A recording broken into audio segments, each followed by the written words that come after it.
حضرت عیسیٰ علیہ السلام کو اللہ کریم نے چوتھے آسمان پہ بلا لیا نا، تو دقیانوس نام کا ایک بادشاہ ہوا بنی اسرائیل کے اندر، بڑا ظالم تھا، اس نے گمراہی پھیلا دی، اور جو لوگ معاذ اللہ کفر اور شرک نہیں کرتے تھے انہیں قتل کروا دیتا تھا۔ تو 7-8 نوجوان اپنا ایمان بچا کے بھاگے۔ او ہو اللہ، ساری دنیا مال بچا کے بھاگتی، وہ 7-8 نوجوان اپنا ایمان بچا کے بھاگے کہ یہ ہمیں کہیں کفر کی طرف نہ لوٹا دے، تو جا کے غار کے اندر چلے گئے، تو ایک کتا بھی ان کے ساتھ ہو گیا۔ انہوں نے کتے کو بڑے روڑے مارے کہ یہ اگر بھونکے گا، آواز نکالے گا تو ہم پکڑے جائیں گے، ہم نے تو چھپنا ہے۔ پر اس کو نہ ولیوں سے پیار ہو گیا، اس نے کہا بھگاؤ جتنا مرضی مجھے، فطرت میری ہے کہ میں بھونکتا ہوں، پر جب اللہ کے ولی ہوں تو پھر میں ادب کرتا ہوں۔ یہ قرآنی واقعہ ہے۔ اچھا، یہ عین وہ واقعہ ہے قرآن مجید کا کہ جو بہت ساری چیزوں پر ویسے ہی نص ہے اور بہت ساری زبانیں ویسے ہی گنگ ہو جاتی۔ تو وہ 6-7 لوگ تھے، وہ چلے گئے غار کے اندر، جا کے انہوں نے پناہ لے لی۔ بادشاہ کو پتہ چل گیا کہ غار کے اندر ہے۔ اچھا، اللہ کی قدرت جیسے ہی داخل ہوئے انہیں نیند آ گئی، یہ سو گئے۔ اور قرآن مجید کہتا ہے، قرآن مجید کے یہ لفظ ہیں کہ کتا غار کے منہ پر بازو پھیلا کے بیٹھ گیا، گویا اپنے مالکوں کی خدمت کر رہا ہے۔ اب میاں صاحب کی ایک بات کر لیں درمیان میں، میاں صاحب فرماتے ہیں جنہ تنا وچ عشق نہ رچیا، کتے ہونا تھی چنگے، اور چلو مالک دے کر راکھی کر دے، صابر بھوکے ننگے۔ یہ دیکھو نا کہ اتنا تو ان کے اندر بھی کمال ہے، اپنے نا دونوں بازو پھیلا کے کتا بھی غار پہ بیٹھ گیا۔ ان کو نیند آ گئی، بادشاہ نے پتہ کرایا کہاں بھاگ کے گئے، تو کہا وہ غار کے اندر ہے۔ بادشاہ کہنے لگا کہ ان کی سزا یہ ہے کہ ایک دیوار چن دو غار کے منہ میں، غار کوئی بند کر۔ جس بندے کی ڈیوٹی لگائی نا غار چننے کی، بندہ بڑا نیک تھا، اس کو دیوار بنانے کا ذمہ دیا۔ اس نے نا دیوار بھی بنائی اور ایک تختی پہ نا سب کے نام لکھے، اور وہ تختی ایک صندوق میں رکھ کے وہاں بند کر دی، اور اسی طرح کی ایک تختی اس کے نیچے لکھا کہ ایک تختی ان کے ناموں کی نا میں مال خزانہ میں بھی بند کر رہا ہوں۔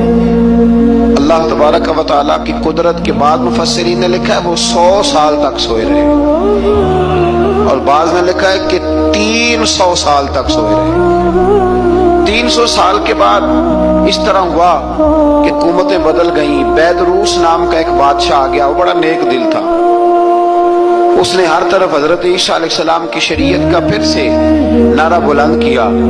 اب نا کچھ لوگ ایسے تھے جو منکر ہو گئے تھے کہ مرنے کے بعد دوبارہ کیسے اٹھیں گے۔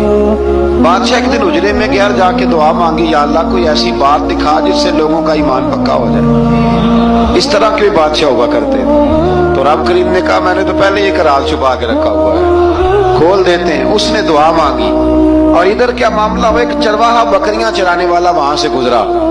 اس نے سوچا یہ دیوار ہے، اگر اس کا منہ کھول لوں نا کبھی تو میری بکریاں یہاں تھوڑا سا دھوپ کے اندر سستا لیا کریں گے۔ اس چرواہے نے کیا کیا کہ اس نے وہ دیوار گرائی تاکہ میری بکریاں اندر جایا کریں۔ وہ دیوار گرائی تو اس نے اندر 6-7 لوگ سوئے ہوئے دیکھے، اور کتا بھی سویا ہوا دیکھا۔ اللہ تبارک و تعالیٰ اپنی قدرت سے، اپنے فضل سے ان کی کروٹیں بھی بدلتا رہا۔ اپنی قدرت سے ایک طرف انسان پڑا رہے نا تو اعضاء گل جاتے ہیں، ان کی کروٹیں بھی بدلی جاتی، مناسب روشنی بھی دی جاتی، حرارت بھی۔ اس نے دیوار گرائی تو ان کی آنکھ کھل گئی، ایک دوسرے سے کہنے لگے آج تو بڑی ہی گہری نیند سوئے ہیں یار، آج تو لمبی نیند ہی پوری کر لی، چلو بھوک بڑی لگی ہے ایک دوست کو بھیجو۔ یہ سارا واقعہ قرآن مجید میں موجود ہے، میں اپنے لفظوں میں بیان کر رہا ہوں۔ جاؤ ایک دوست کو بھیجو بازار سے نا کھانا لے آئے، پیسے وہی 300 سال پرانی کرنسی۔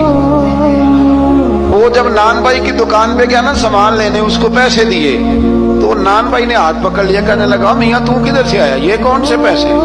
اس نے کہا پیسے کاہے کے، میں بھی سوچ رہا ہوں کہ حالات بدلے ہیں، سارے حضرت عیسیٰ کا کلمہ پڑھ رہے ہیں، ماحول اور ہے۔ اس نے کہا تیرے ہاتھ کوئی خزانہ لگ گیا، یہ تو ہم نام سنتے تھے کہ یہاں کو دقیانوس نام کا بادشاہ رہے، کوئی خزانہ بتا کہاں سے لیے۔ شور ہوا، حاکم شہر تک خبر پہنچی، بادشاہ تک پہنچی۔